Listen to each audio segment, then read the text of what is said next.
আপনাদের সাথে আমার এই বিষয়টা মিলে কিনা একটু দেখেন তো, একটু কষ্ট করে যদি জানান তাহলে ভালো হয়। ডিয়ার ভিউয়ার্স, চট্টগ্রামে এখন আমরা যে জায়গায় জ্যামটা ফেস করতেছি এটা একদম ইরেগুলার একটা জ্যাম। এটা গত 3-4 দিন ধরে এই জ্যামটা হচ্ছে। এর আগে কখনোই এই জ্যামটা এরকম প্রকট ছিল না। আর এই অস্বাভাবিক জ্যামটা কেন ক্রিয়েট হচ্ছে সেটা আপনাদেরকে একটু জানাই। এই যে ডিয়ার ভিউয়ার্স, আপনারা দেখতেছেন এখান থেকে লাইন শুরু। এটা হচ্ছে ওই যে সেনা পেট্রোল পাম্পের ফুয়েল নেওয়ার জন্য লাইন। এখন যেহেতু সরকার প্রত্যেকটা পাম্পকে অ্যালোকেশন করে দিছে, প্লাস গাড়িগুলোকে অ্যালোকেশন করে দিছে, গাড়ি, বাইক, ট্রাক, বাস সবগুলোকে অ্যালোকেশন করে দিছে পার ডে কে কতটুকু তেল নিতে পারবে, এই কারণেই এই লাইনটা তৈরি হওয়া।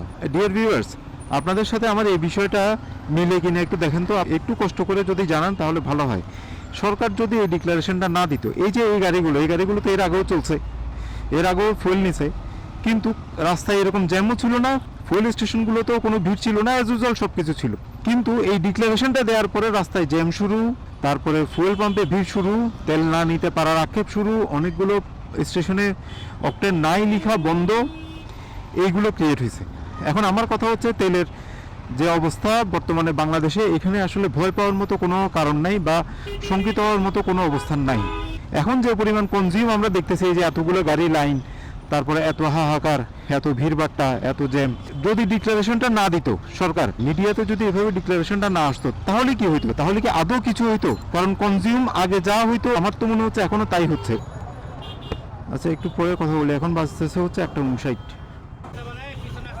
এই যে এই মার্কেটিং কনসেপ্টটা খুব ভালো। এই যে এই ভাইয়াটা ওই যে হাতে ব্রুশিয়ার নেয়া, এই মার্কেটিং করতেছে। ইয়ার রেভুর যে ইলেকট্রিক বাইকটা আছে, ইলেকট্রিক বাইকের মার্কেটিং করতেছে। ফুয়েলের এই হাহাকারের মধ্যে একমাত্র সমাধান হইতে পারে এটাই। এটা একটা একদম মার্কেটিং এর জন্য পারফেক্ট প্লেস। ডিয়ার ভিউয়ার্স, লাইনের অবস্থা দেখছেন? এমনি সিস্টেম ঠিক আছে, এরা নাকি সকালবেলা ফুয়েল দেয় নেই, 2টা থেকে দেওয়া শুরু করছে। ডিয়ার ভিউয়ার্স, আমি এখন চট্টগ্রামের সেনা পাম্পে ওয়েট করতেছি। লাইন যেখান থেকে শুরু করছি এখন দূর পর্যন্ত আসতে আসতে আমার 10 মিনিট লাগছে। আমি কাছেই চলে আসছি, আমার আগে হয়তো আর 5-6টা আছে। এখানে সর্বোচ্চ বাইকে ফুয়েল দিচ্ছে হচ্ছে 200 টাকার, একদম রাউন্ড 200 টাকার দিচ্ছে, এর বেশি না। ফুয়েল যে নাই তা না, কিন্তু অ্যাকচুয়ালি এখন তো একটা আতঙ্ক ঢুকে গেছে ভয়ে। 200 টাকার আন্দাজে ফুয়েল শেষ হলেই সবার ভিতরে আবার এখন একটা নেয়ার টেন্ডেন্সি যে না, আর 200 টাকা নিয়ে নিই। আমি যেটা বলতে চাচ্ছিলাম, সরকারের ডিক্লারেশন যদি না আসতো এ ধরনের কোনো কিছু, তাহলে আমার মনে হয় এরকম কেউস কোনো কিছু হইতো না। তেল এখন যা কনজিউম হচ্ছে তখনও তাই কনজিউম হইতো, কিন্তু এখন বরং কষ্টটা বাড়ছে বলতে, আমি হয়তো আরও 1 সপ্তাহ পরে তেল নিতাম, কিন্তু এখন আমি আজকেই আবার নিচ্ছি। আবার 2-3 দিন পরে যখন আবার 200 টাকার মতো তেল খালি হবে, তখন আবার নেওয়ার চেষ্টা করব। কনজিউম তো কমে নাই, কিন্তু হয়রানিটাই বাড়ছে। মানুষের ভিতরে একটা আতঙ্ক বাড়ছে। এই রোজা রমজানের দিনে এ ধরনের পরিস্থিতিগুলো আসলে আমাদেরকে একটু কষ্টের মধ্যে ফেলে দেয়।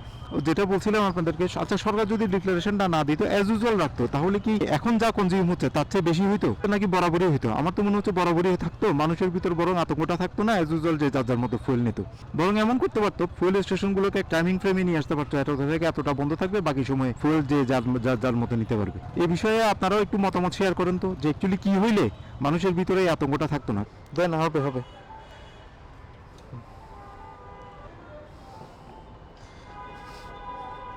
ডিয়ার ভিউয়ার্স, 200 টাকার তেল নিছি, আরও মনে হয় অল্প কিছু, আরও 50 টাকার মতো ঢুকতো, এখনও খালি আছে।